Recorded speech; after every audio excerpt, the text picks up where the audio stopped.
नमस्कार, स्वागत है आपका इस चैनल में। आज हम बात करेंगे कि हरतालिका तीज व्रत की संपूर्ण पूजा विधि क्या है और यह व्रत कैसे रखा जाता है और इसकी पूजा की विधि क्या है। पूरे विधि विधान से व्रत करने से, पूजा करने से ही इसका फल प्राप्त होता है। यह व्रत भाद्र मास के शुक्ल पक्ष की तृतीया को हस्त नक्षत्र के दिन होता है। इस दिन कुंवारी और सौभाग्यवती स्त्रियां गौरी शंकर की पूजा कर उनकी कथा सुनती है। यह त्योहार करवा चौथ से भी कठिन माना जाता है, क्योंकि जहां करवा चौथ में चांद देखने के बाद व्रत खोला जाता है, वहीं इस व्रत में पूरे दिन निर्जल व्रत किया जाता है। अगले दिन पूजन के पश्चात ही व्रत खोला जाता है। इस व्रत में जुड़ी एक मान्यता है कि व्रत को करने वाली स्त्रियां पार्वती जी के समान सुख पूर्वक पति रमण करके शिवलोक को जाती है। सौभाग्यवती स्त्रियां अपने सुहाग को अखंड बनाए रखने और अविवाहित लड़कियां मन मुताबिक वर पाने के लिए हरतालिका तीज का व्रत करती है। सर्वप्रथम इस व्रत को माता पार्वती ने शंकर जी के लिए रखा था।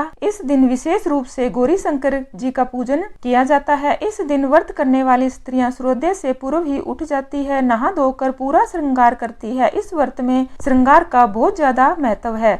पूजा के लिए केले के पत्तों से मंडप बनाकर गौरी शंकर की प्रतिमा स्थापित की जाती है। इसके साथ पार्वती जी को सुहाग का सारा सामान चढ़ाया जाता है। रात में भजन कीर्तन करते हुए जागरण कर 3 बार आरती की जाती है। शिव पार्वती विवाह की कथा भी सुनी जाती है। हरतालिका व्रत से जुड़ी कई मान्यता है, जिसमें जो व्रती इस व्रत के दौरान सोती है वो अगले जन्म में अजगर बनती है, जो दूध पीती है वो सर्पिनी बनती है, जो व्रत नहीं करती वो विधवा बनती है, जो शक्कर खाती है वह मक्खी बनती है और जो मांस खाती है वह शेरनी बनती है, जो जल पीती है वह मछली बनती है, जो अन्न खाती है वह सुअर बनती है, जो फल खाती है वह बकरी बनती है। इस प्रकार कई मत सुनने को मिलते हैं। हरतालिका पूजन प्रदोष काल में किया जाता है। प्रदोष काल अर्थात दिन रात के मिलन का समय। हरतालिका पूजन के लिए शिव पार्वती और गणेश जी की प्रतिमा बालू रेत अथवा काली मिट्टी से हाथों से बनाई जाती है। फुलेरा बनाकर उसे सजाया जाता है। उसके भीतर रंगोली डालकर उस पर पट्टा या चौकी रख दी जाती है। चौकी पर एक सतिया बनाकर उस पर थाल रखते हैं। उस थाल में केले के पत्तों को रखते हैं।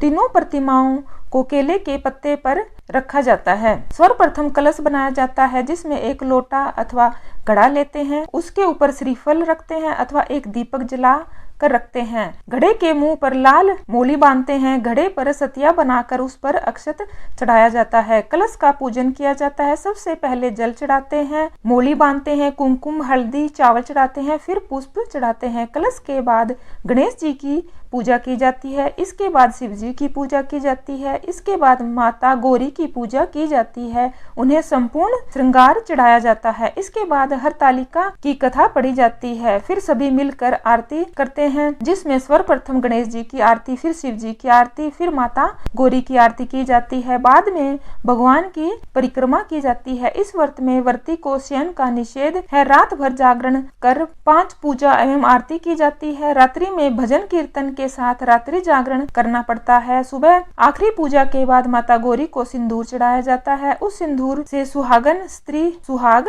लेती है। ककड़ी एवं हलवे का भोग लगाया जाता है। उसी ककड़ी को खाकर उपवास खोला जाता है। अंत में सभी सामग्री को इकट्ठा कर पवित्र नदी और कुंड में विसर्जित किया जाता है। अगले दिन व्रत पूरा करने के पश्चात श्रद्धा एवं भक्ति पूर्वक किसी सुपात्र सुहागन महिला को श्रृंगार सामग्री, वस्त्र, खाद्य सामग्री, फल, मिष्ठान एवं यथाशक्ति आभूषण का दान करना चाहिए। यह थी हरतालिका तीज व्रत की संपूर्ण विधि। भगवान आप पर और आपके प्यारे परिवार पर हमेशा कृपा बनाए रखे। माता पार्वती और शिव जी का आशीर्वाद आपके परिवार पर और आप पर बना रहे। अगर यह जानकारी आपको अच्छी लगी है तो प्लीज वीडियो को लाइक करें, शेयर करें और हमारे इस चैनल के साथ जुड़े रहने के लिए आपका बहुत बहुत धन्यवाद।